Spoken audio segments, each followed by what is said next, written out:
Yo, sa kanto may radyo na walang antena, balita kumakalat kahit walang eksena. Breaking news daw pero di sigurado, chismos ang kapitbahay laging updated bro.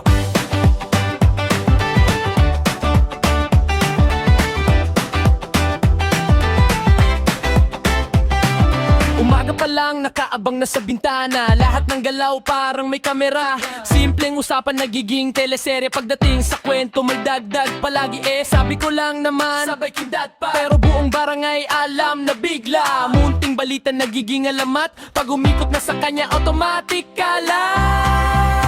Uy kapitbahay, hinaan ng kwento, di lahat ng narinig ay totoong istorya mo. Pero pag may handaan, unang nasa pila, may babalot pa bago magpaalam bigla.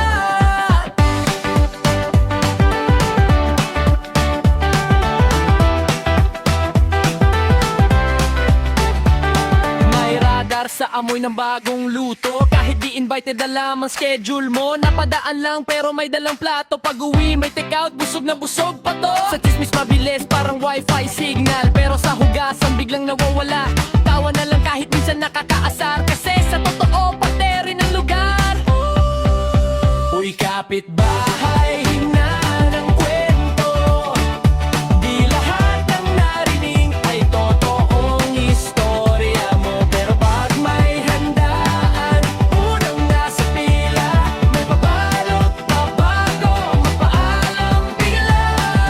Uy kapitbahay, chill lang tayo, kwento'y gawing saya, wag gawing gulo. Tawaan na lang sa bawat eksena, barangay life solid pa rin, astig pa.